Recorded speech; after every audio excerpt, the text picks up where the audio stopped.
The air was thick with anticipation, the crowd buzzing with excitement. Former President Donald Trump, a man who needs no introduction, had returned to the campaign trail, his words igniting cheers and chants from the assembled throng. Suddenly, a sharp crack pierced the air, silencing the cheers and replacing them with gasps of shock and disbelief. Chaos erupted as people scrambled for safety, their cheers transformed into screams of fear.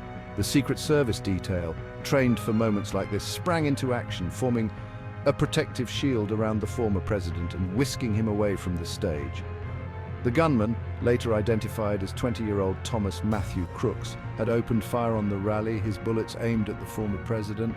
Thankfully, Trump escaped unharmed, but the incident left one person dead and several others injured, their lives forever marked by the events of that chaotic evening.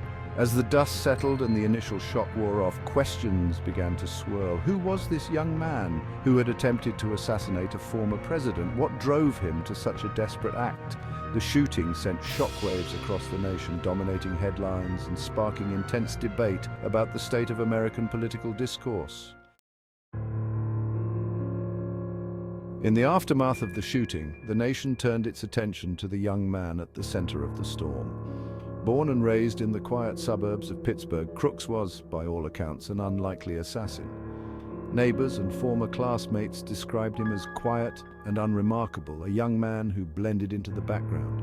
He excelled in his studies, particularly in math and science, and seemed destined for a successful future. Yet, beneath the surface of normalcy, there were hints of something darker, something troubled. Former classmates recalled Crooks as a loner, someone who struggled to connect with his peers. He was bullied relentlessly, his tormentors targeting his intelligence and perceived awkwardness.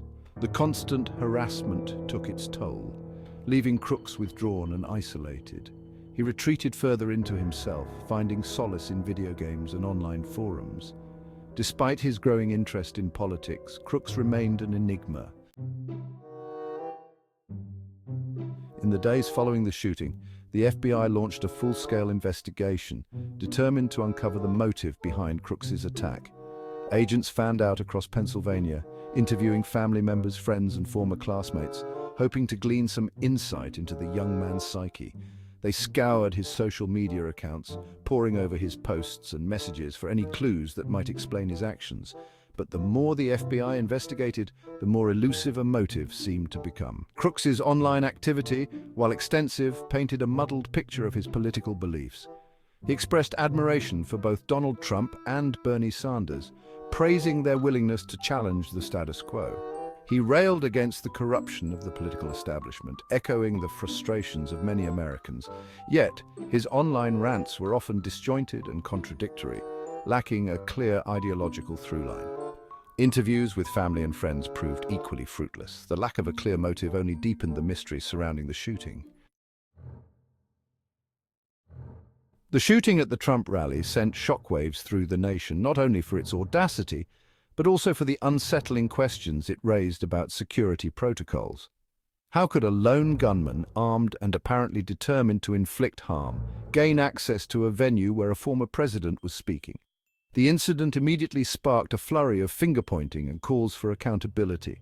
Critics were quick to point out what they perceived as lax security measures at the rally. Eyewitness accounts described a chaotic scene, with minimal security checks and large crowds allowed to gather close to the stage. Some questioned whether the Secret Service, tasked with protecting the former president, had grown complacent in the years since Trump had left office. Others wondered if the rally organizers had prioritized cost-cutting over comprehensive security measures. The Secret Service, already facing scrutiny over a series of security lapses in recent years, found itself once again in the hot seat. The agency launched an internal investigation into the incident, vowing to determine how Crooks had managed to breach security and what, if any, changes needed to be made to prevent similar incidents in the future.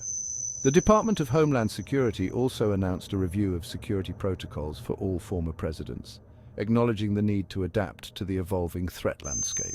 The breach in security at the Trump rally served as a stark reminder of the vulnerability of public figures in the age of heightened political polarization. You know, to You have to